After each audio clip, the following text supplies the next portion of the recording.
Alam mo, Masaya. pinaglaruan lang sila ni Pangulong Duterte. Nakatawa ako eh. Nakatawa ko, bakit nila iniimbestigahan si Pangulong Duterte? Kung may kasalanan siya sa krimen o hindi. Yun. Tinatawanan lang sila eh. Di ba, sinabi na ng hukuman, paulit-ulit na, hindi yata pumapasok sa kukote. Nitong mga, nasa Quadcom, kasi mahihina ang kukote.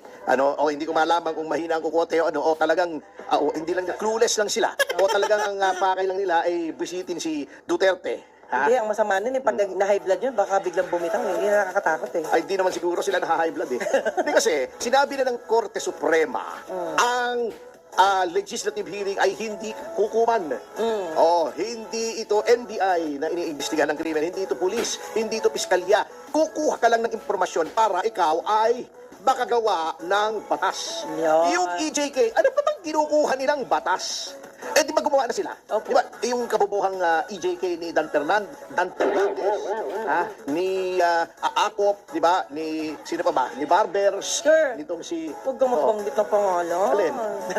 Kanila naman talaga yung batas eh. Di ba kiniklaim nila? Ba't Ayan. babanggitin? Di ba nakakiti pa sila dala-dala nila yung batas? Ayun. Bakit hindi ko babanggitin yung pangalan nila? Proud sila doon sa batas nila eh. Hindi nila alam nakakatawa yung batas. Nakinig na ako eh. Di ba, diniscuss na natin. Opo. Ang pinagbabawal nila ay EJK. Bawal na naman talaga ang EJK eh. Extrajudicial killing, lahat po ng pagpatay na hindi pinag-uutos ng hukuman, extrajudicial killing. Ayun. But wala bang batas na nagbabawal sa pagpatay? Meron! Revised Penal Code. Wala bang batas na nagsasabi na kapag public official ay ang gumawa ay maximum penalty, aggravation yan pag public official. Pag wala bang batas na nagsasabing pag may reward system ay yan ay murder. Meron na, revised penal code. Aggravated ang homicide to murder kung by in consideration of a price, reward, or promise, yung reward system. So, inutil po. After 11th na yata yung kahapon, Opo. Pang-11 isa.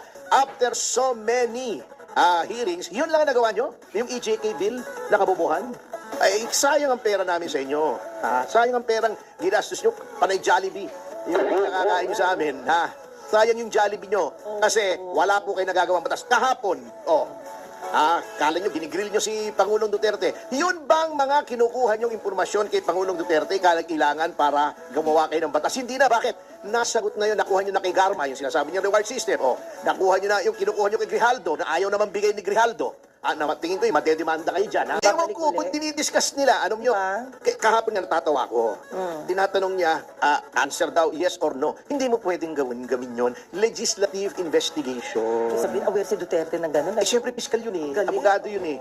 Bakit ba pinofocus nyo sa kanila kung may guilt siya ng krimen? Hindi po trabaho ng legislature yon. Abuso yun. Kaya sinasabi, kung gagawin yung parang investigation, tatayo ako rito. Di ba sabi ni, ni Pangulong Duterte? Ako sasabihin pa, you answer yes or no. Hindi pwedeng i-answer ng yes or no. Sabi nga, alam nyo, ito na lumabas kahapon ang double standard ng Quadcom, ang double standard nila sa witnesses. Alam nyo, pwede naman palang tratuhin ang witness na nagpapaliwanag, ng nangangatuwiran, hindi kinokontempt, pwede naman, bakit kay Pangulong Duterte ayos naman ang trato nyo? Ba't sa iba? Dahil kaya nyo, dahil hindi dating Pangulo.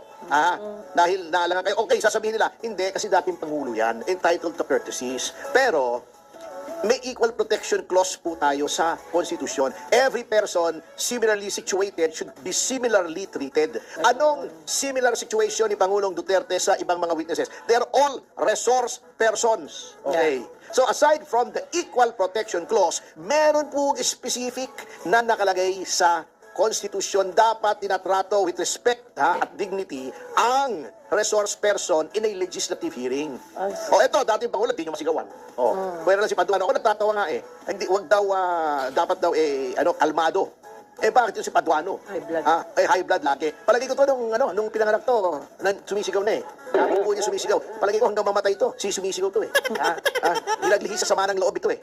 Ganun, yung may mga sinasabi noon, pinaglihi sa sama ng loob. Ayun. Ito naman si Abante, irrelevant naman, Legislative inquiry, magko-quote ko ng pariseyo.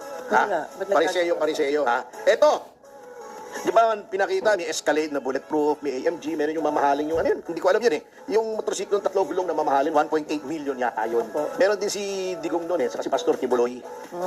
Meron siyang RAV4, di ba? May mga pinapakita siyang niyayabang niya, di ba? Sinasabi niya yung pariseo, yung yung let he who is without sin cast the first stone. Di ba? Wala bang kasalanan si Pastor Abante. Ito ang biblical quote ko para kay Pastor Abante. Bishop daw siya. Bishop, oo. Bishop Abante. O di Bishop. Oo. Mga bullshit. Hindi po, Bishop naman. Bullshit. Ship, ang sabi ko, bullshit ha. Anyway, ito ang biblical quotation ko ha, nasa isang bishop na naka-Escalade at naka-Mercedes na AMG pa ha. Okay, sabi sa Mateo ha, mas mahirap pang, mas madali pang lumusot ang isang camel sa mata ng karayom. Nasa butas ng karayom, kesa ang mayaman ay pumunta sa kaharian ng Diyos. Sino bang mayaman? Di ba mayaman ka, Pastor Abante? Bishop lang, Bishop. Sige, Bishop na nga. Baka kaibigan si Stephen Bishop. So, ibig sabihin pala, attorney, bago sila nagkaroon ng Quadcom, bago sila nagkaroon ng mga investigasyon na ganyan, so, supposedly, alam nila dapat yung mga sinasabi nila, batas nila. Ito naman si Luis, nakita pa kami kaninang umaga sa show. By chance. Alam mo, etong si Luis Tro, kung ikaw ay bobo, akala mo matalino. Pero kung ikaw ay matalino, alam mong siya ay bobo. Mo, sinasabi niya, inaano niya ng yung elements daw ng extrajudicial confession, iniisa-isa niya. Extrajudicial confession yan kasi voluntary, yung pag-amin daw ni Pangulong Duterte na siya ay pumatay. Voluntary.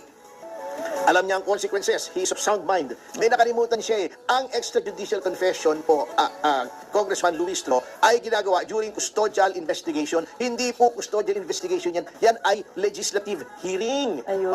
Ano sinasabi mo? Besides, tignan niyo yung pinagsasabi niyong nangumpisal si Pangulong Duterte. Sino bang sinabi niyang pinatay niya? May tao ba? Wala po. Wala pala eh. Yan. Parang libel yan. Pag hindi ma-identify kung sino yung tinutukoy mo, ay hindi libel. Dapat may identity. Pinatay ko si ganito. Halimbawa, pinatay ko si Congressman Paduano. Sinabi ko, halimbawa, may pumatay kay Congressman Paduano. Huwag naman sana, Kasi malapit-lapit na rin eh. Na siya ay matapos yung kanyang termino. Kasi last term na niya ngayon. Attorney. Di ba, malapit na matapang. Sinusuhin mo. Siyempre, humihinga naman ako. Di ba, malapit na matapos yung kanyang term of office. At sa isang araw yan eh, puputok yung ugat niya sa ulo eh. Tsaka sa hihiyaw niya eh. po, sa PRRDA, lihitimong joker. Pag sinabi niya, pinatay ko, tapos binitin niya, it's either tao o hayop yun.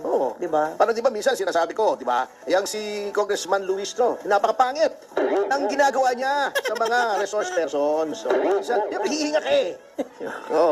Pero alam mo, isang napagtanto ko dun sa, dito sa Quadcom hearing kahapon, di ba nandun si dating Senator De Lima? Opo. Kamukha talaga si Congressman Luis Tro. Ganon. Hindi naman masama yun, di ba? Maganda naman si Senator De Lima. Di ba? Maganda. At dami nga nagkakagusto sa kanya, di ba? Si Dayan. Tapos, sabi niya, binabantayan daw niya yung programa mo. Kaya nga sinasabi ko eh. Para naman, hindi naman sayang yung pagbabantay niya, naririnig niya yung pangalan niya, di ba? Parang si Dan Fernandez. Yeah. Merong bagong word pala gumagawa nga ako unti-unti ng Dan Fernandez Dictionary. Parang yung subordination by perjury, di ba? Meron siyang bago, different. Sa Dan Fernandez Dictionary, different. Noun. Ang ibig sabihin sa Tagalog doon, iba na. Bago na. Iba na, oo. Anyway, alam niyo, Joke yun, joke yun. pinaglaruan lang kayo, pinaglaruan lang kayo. Natatawa ako doon sa kay, yung sinasabi niya. Sabi niya, kino-confirm niyo ba na okay sa inyo pumunta yung ICC rito para imbestigahan kayo? Sabi niya, sipahin ko sila. Kino-confirm ba niyo ba yung sinabi ninyo kay Congressman Manuel na pag binigyan ko ng pamasahe, pupunta kayo sa ICC para magpa-imbestiga? Sipahin ko rin sila. Punta ako doon, sipahin ko rin sila. Ay, nako. Yun lang yung response niya. Bago si Manuel naman, sinasabi, anong pinagamitan sa confidential funds? Confidential nga eh! Which part of confidential do you not understand? my God. Yung confi o yung dential? Pag nagre-refer ka sa dictionary, sir, alam nila yun. If not, talaga hindi nila alam. Yung sinabi ni Pangulong Duterte, okay, pagpalagay mo na, di ba? Naniniwala naman kayo kahit kanino eh. Tama po. Di ba si Garma, naniniwala kayo na may reward system. Bakit tinatanong nyo pa kay Pangulong Duterte? Yung mga sinasabi nyo, pinatay niya, etc. Di ba, sinabi na niya sa Senado, under oath, under the same circumstances. Ba't uulitin niyo pa? Ang gusto niyo lang gisahin siya. Ang nangyari, kayo ang ginagisa. Hindi naman. Maganda yan. Mas Oo mahal naman. yan. Oo naman. Lalong mahal. Antique ang tawag niya, di ba? Kaya kasi hindi rin mahal siya ni Jonel. Kasi luma siya na mahal. Diba? Attorney talaga. Sabi mo, huwag niya. Okay, bata. Tama na, titigil na ako kasi napanood naman nila. Opo. Pero ako'y mamamayan at ako'y political commentator, karapatan ko magkomento. Basta, ang komento ko, sabi ng Korte Suprema, ay tungkol sa pag-discharge nila ng functions nila, yan ay hindi libelous. Ayaw. Ngayon, pag sinabi ko, halimbawa lang, hindi ko sinasabi, ha? Opo. Pag sinasabi kong napakapangit ni Benny Abante, yan, hindi libel yun, libel. Kaya hindi ko sasabihin yung kahit kailan. Hindi mo sasabihin. Hindi. Huwag mo sabihin Pero pag yung sinasabi tama kong yun. mali yung pagganap niya bilang congressman, kasi hindi naman na kapilya yung Kongreso, yung House of Representatives, kung ano-anong Bible quotes ang ginagawa niya, yun, pwede yun. Pero dapat daw, avoid daw natin who blames you for their mistakes. I don't blame them. Their mistakes are their own. Are there? Oo, hindi ko kasalanan yun. Hindi ko mahuli. Okay, sabi nga po, pretends to back you up. Sino yung mga nandun? Pretends na... Ay, hindi, maraming ganyan na pagka ikaw ay wala na sa poder. Ayan, yan ang mga congressman na noon, war on drugs, palakpakan sila, yay! Tuntua sila. Sige, we support the war on drugs, magaling na presidente yan. Ngayon, anong ginagawa nila? Ang tawag yan mga, balimbing. Masarap yun pang-asim ng kwan, di ba, sinigang? Sinigang. Uses you to benefit. Ganun daw sila. Siyempre, nagra-ride on sila sa kasikatan ni PRRD.